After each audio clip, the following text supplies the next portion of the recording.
বর্জনীয় এক নাম্বার, বিলম্বে ইফতার করবেন না কখনো। এক নাম্বার, দেরি করে ইফতার করা নিষিদ্ধ। ইহুদিরা দেরি করে ইফতার করে। লা ইয়াজালুন নাসু আলা খাইরিন মা আজ্জালুল ফিতরা। বিশ্বনবী বলেছেন, এই উম্মত যতদিন আগে আগে ইফতার করবে, এই উম্মতের কপাল থেকে কল্যাণ কেউ ছিনিয়ে নিতে পারবে না। চিল্লায় বলেন ঠিক কিনা? আজানের জন্য বসে থাকবেন না, সময় দেখবেন। স্থানীয় সময় যখন সূর্যাস্ত হওয়া মাত্রই বিসমিল্লাহ, খেজুর খেয়ে ফেলবো। পারবেন তো নাকি দেরি করবেন? 2 নাম্বার, রমাদানের পবিত্রতা বজায় রাখবো। কোনো তর্ক বিতর্ক অশ্লীলতায় আমরা জড়াবো না, ঝগড়া করবো না, সরাসরিও না, ফেসবুকেও না। করবেন কেউ গালি দিলে বলবেন ইন্নিমরুউন সায়েম, আমি রোজাদার।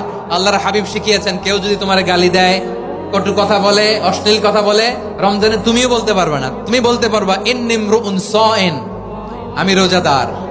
আজকে থেকে নিয়ত করেন, রমজানে কেউ গালি দিলে আপনি একটা গালি দিবেন নাকি? কি বলবেন? রোজাদার, রমজানের পবিত্রতা আমি ভঙ্গ করতে পারবো না। অশ্লীল নাটক সিনেমা আমরা দেখবো না। যে রমজানে মিথ্যা কথা, মিথ্যা কাজ, মিথ্যা সাক্ষী ছাড়তে পারে নাই, তার না খেয়ে থাকা, উপবাস থাকা দিয়ে আল্লাহর কিছু যায় আসে না।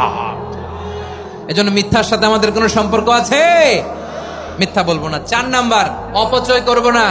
ইন্নাল মুবাযযিরিনা কানু ইখওয়ানা শায়াতিন ওয়া কানা শাইতানু লিরাব্বিহি কাফুরা। অপচয়কারী শয়তানের ভাই।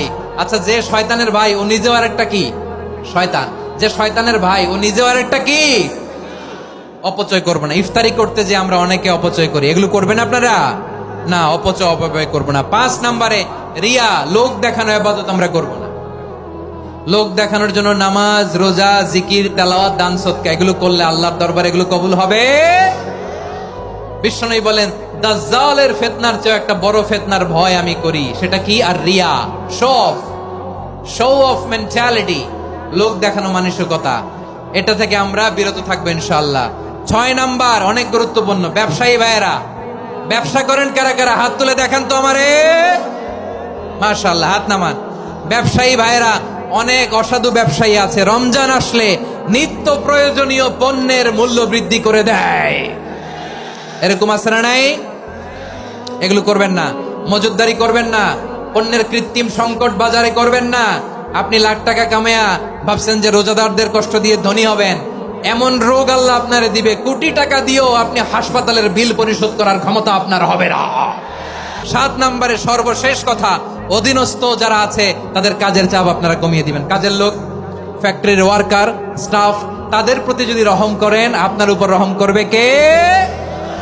আমার প্রিয় ভাইয়েরা, এই আসন্ন রমাদান এটা এমন এক বরকতের মাস, যে মাসে আমরা নিজেদের নাফসের উপর নিয়ন্ত্রণ প্রতিষ্ঠা করি। সারা বছর নাফস আমাদেরকে নিয়ন্ত্রণ করে, আর রমাদানে আমরা নাফসকে নিয়ন্ত্রণ করি। কথা বুঝতেছেন? সারা বছর নাফস আমাদেরকে নিয়ন্ত্রণ করে।